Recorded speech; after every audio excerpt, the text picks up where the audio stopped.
नमस्कार दोस्तों, bloody tax के आज के बहुत ही ज्यादा खौफनाक से डरावने से एपिसोड में आप सभी लोगों का बहुत बहुत स्वागत है। दोस्तों, आज की जो स्टोरी होने वाली है वो बिल्कुल सच्ची घटना पे आधारित होने वाली है। आज मैं आप लोगों को बताऊंगी कैसे एक जिन ने एक फैमिली को बर्बाद कर दिया और कैसे एक फैमिली को आबाद कर दिया। अगर आप लोगों को पूरी कहानी जाननी है तो बने रहिए अंत तक। दोस्तों, एक्चुअली हुआ क्या था, आगरा के पास ही एक सदाबाद नाम का छोटा सा टाउन है। वहीं पे एक फैमिली के साथ ये घटना घटी थी। बट ये स्टोरी मुझे इंस्टाग्राम पे एक लड़के ने लिख के भेजा है और उसने बोला है कि आप मेरा नाम ऊपर मत लाना, क्योंकि ये जो वाकया हुआ था वो मेरे साथ नहीं, मेरे गांव के एक फैमिली के साथ हुआ था। इसीलिए मैं स्टोरी स्टार्ट करती हूँ। एक्चुअली वहां पे सदाबाद नाम के गांव में एक फैमिली आराम से रह रही थी और उनका खेती बाड़ी भी बहुत ज्यादा था। और वैसे वो लोग बहुत ही ज्यादा मतलब रईस थे एक तरीके से, क्योंकि उनके पास खेत वेत बहुत ही ज्यादा था। वो लोग खेती वेती करवाते थे। और एक दिन हुआ क्या, उनके घर पे एक 6-7 साल का लड़का था जो खेत में घूमने के लिए अपने घर वालों के साथ चला जाता है। क्योंकि ऐसा नॉर्मली होता है कि बच्चे होते हैं वो खेत में अगर काम करने घर वाले जाते हैं या खेत में घूमने तो बच्चे चले जाते हैं नॉर्मली। तो वो बच्चा चला जाता है और वहां पे खेत में ही पास में खेलने लगता है। खेलते ही खेलते खेत के उधर दूसरी साइड एक दीवार सा बना हुआ था, एक नींव बना था दीवार का, जो घर बनाने से पहले बनाते ना, दीवार एक खड़ा करते वैसा बना हुआ था। और वहां पे वो बच्चा चला जाता है। बट उसके घर वाले देखते हैं तो उसको बहुत ही ज्यादा चिल्लाते हैं, बोलते हैं कि तुझे वहां पे नहीं जाना चाहिए था, क्योंकि वो जो घर बन रहा है, जो वो जगह है वहां पे, वो बहुत ही ज्यादा भूतिया जगह है। वहां पे कभी भी कोई नहीं जाता, चाहे दिन हो या रात। एक्चुअली वो जो घर बनने का दीवार था वो बहुत सालों से वैसा ही पड़ा हुआ था, क्योंकि वहां पे कोई घर बना ही नहीं बहुत सालों से, इसलिए लोग वहां पे नहीं जाते थे। तो बच्चे को चिल्लाया तो बच्चा वहां से वापस आ गया।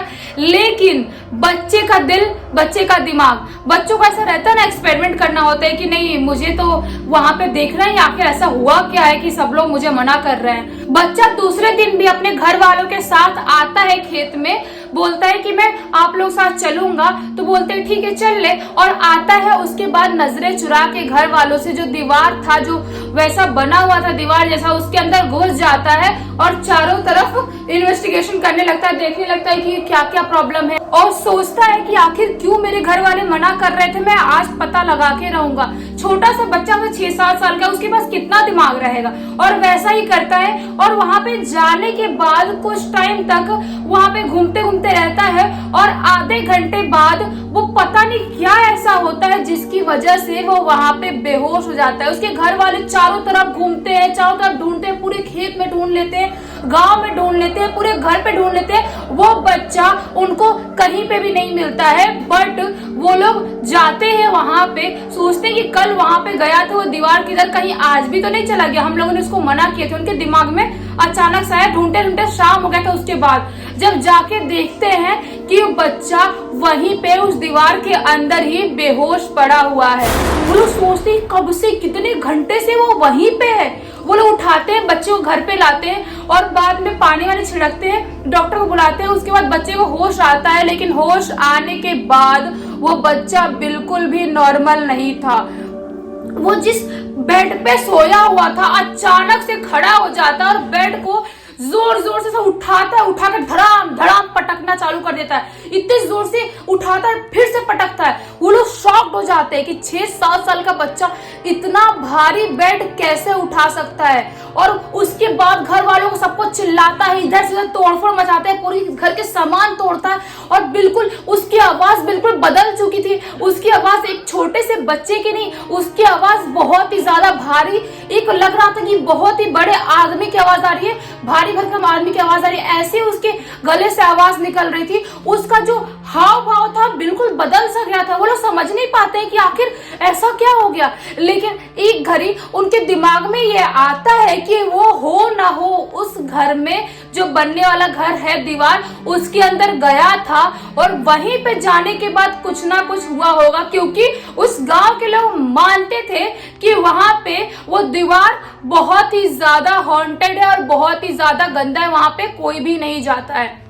वो लोग फाइनली डिसाइड करते हैं कि अपने बच्चे को हम मेहंदीपुर बालाजी लेके जाएंगे, क्योंकि वो बहुत ही ज्यादा फेमस जगह है भूत प्रेतों के लिए। आप लोगों को पता होगा कि वहां पे जाने के बाद कैसा भी शैतान हो, कितनी भी बुरी आत्मा हो, वो बच नहीं सकती। वहां पे जाने के बाद उसका उद्धार होता ही है, उसको इंसान के बॉडी से बाहर निकलना ही पड़ता है मेहंदीपुर बालाजी से।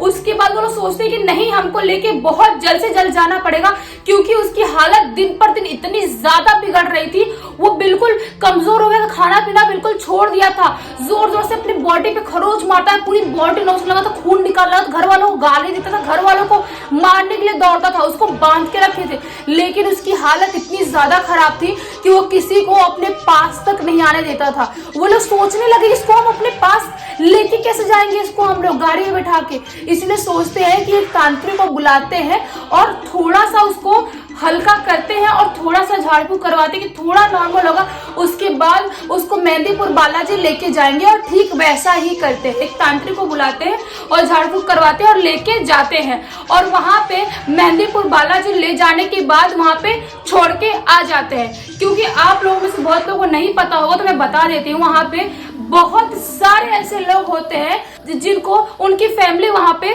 छोड़ के आती है और वहां पे जंजीरों से उनको बांध के रखते हैं, क्योंकि वो बहुत ही ज्यादा उनकी कंडीशन खराब रहती है। उनके अंदर कोई बहुत ही ज्यादा बड़े शैतान का हमला लगा, जिसकी वजह से उनको नॉर्मल छुट्टा घूमने के लिए नहीं छोड़ सकते, इसलिए वहां पे लोग उनको बांध के रखते हैं। ऐसा आप लोगों ने बहुत सारे एपिसोड में भी देखा होगा, फियर फाइल्स के बहुत सारी चीजों में आप रियल में भी जाओगे तो मेहंदीपुर बालाजी का मंजर ऐसा ही रहता है। तो वो लोग ले जाते हैं, उसको वहां पे बांध देते हैं। वहां पे जाने के बाद वो लोग देखते हैं कि वहां की हालत इतनी ज्यादा गंदी थी, लोग चिल्ला रहे हैं, चीख रहे हैं, कोई बाल उखाड़ रहा है, कोई अलग सा दिख रहा है, सब अलग भयानक भयानक आवाज में लोग बोल रहे थे। वो लोग इतना ज्यादा डर जाते क्योंकि उनके लिए सब कुछ फर्स्ट टाइम था, उन्होंने ऐसा कुछ पहले कभी भी नहीं देखा था। वो उसको छोड़ के वहां पे आ जाते हैं, लेकिन उसके छोड़ के आने के ठीक 2 दिन बाद ही उनको एक कॉल आता है। उस कॉल की वजह से उनका दिल और दिमाग दोनों हिल सा जाता है। एक्चुअली कॉल के दूसरी तरफ उनके लड़के की ही आवाज थी। वो बोल रहा था कि तुम लोगों को क्या लगा था, तुम लोग मुझे यहाँ पे छोड़ दोगे और ये सीकड़ इतना मोटा सीकड़ है वो मैं तोड़ नहीं पाऊंगा और मुझे इन सब जंजीरों से बांध के रखोगे, मैं निकल नहीं पाऊंगा। मैं निकल चुका हूँ, अभी मैं आजाद हूँ, तुमको जो करना है वो कर लो, मैं तुम्हारे बेटे को नहीं छोड़ूंगा। वो लोग बहुत ज्यादा डर जाते, सोचते कि ऐसे कैसे बात करो, हमारा लड़का कॉल कैसे कर रहा है। वो लोग बोलते नहीं नहीं ऐसा मत करो। वो लोग बात करके बोलता है जो जिन था उस लड़के के अंदर, उनको पता चलता है कि बहुत ही ज्यादा भयानक जिन का उसके बॉडी पे कब्जा था। जो जिन इतना ज्यादा भयानक था कि किसी को भी एक पल में मार सकता है और किसी को भी एक पल में आबाद कर सकता है। वो जिन वो बोलता है दूसरी तरफ से फोन से कि तुम्हारा जो जमीन है वो तुम लोग साकिब नाम के एक आदमी का है, उसके नाम पे कर दो। वो लोग बिल्कुल शॉक्ड हो जाते कि इसको कैसे पता, कौन सा साकिब नाम का आदमी। वो बहुत ही जोर से चिल्ला के बोलता, अगर तुमने साकिब नाम के आदमी को वो जमीन नहीं लेके वापस दिया तो तुम्हारे बच्चे को तुम लोग भूल जाओ, मैं तुम्हारे बच्चे को जिंदा नहीं छोड़ूंगा। वो लोग बहुत ज्यादा घबरा जाते हैं, बहुत ही ज्यादा डर जाते हैं, सोचते कि नहीं नहीं भाई, बच्चे से बड़ा जमीन नहीं हमारे लिए। वो जितना भी साकिब नाम का जो आदमी था उसको ढूंढते हैं, पूरे गांव में पता चलता है कि हाँ साकिब नाम का आदमी है, उसको अपना पूरा जमीन लिख देते हैं और उसके बाद उनका बच्चा बिल्कुल ठीक होता है। एक्चुअली जो इनका जमीन था वो इनका जमीन नहीं था, वही साकिब नाम का आदमी का जमीन था जो इनके किसी पूर्वज ने, इनके दादा परदादा ने उससे मतलब छीन लिया था वो जमीन। इसकी वजह से वो जो जिन था वो इनके पीछे पड़ गया था। तो उसके बाद उनका बच्चा बिल्कुल ठीक हो जाता है और ठीक होने के बाद उस बच्चे को आज तक ऐसा कुछ भी नहीं हुआ। मतलब आप लोग सोचो कि कैसे कैसे एक जिन ने एक बेचारे आदमी का जमीन उसको वापस दिलाया और कैसे एक फैमिली की हालत इतने बद से बदतर कर दिया था। इसीलिए कभी भी कोई भी काम ऐसा मत करो और सोच समझ के करो। और बड़े लोग मना करते हैं कि यहाँ पे मत जाओ, ये भूतिया जगह या कुछ ऐसा प्रॉब्लम है यहाँ पे, तो प्लीज वहां पे मत जाना कभी भी। अगर आप लोगों ने इस वीडियो को अभी तक देख लिया तो प्लीज इस वीडियो को लाइक कर दो, इस चैनल को सब्सक्राइब कर दो, बेल आइकन दबा के ऑल पे क्लिक करना है ताकि जब भी मैं नई वीडियो डालूं सबसे पहले आप लोग पास पहुंचे। तब तक के लिए बहुत बहुत धन्यवाद। आपका दिन शुभ हो।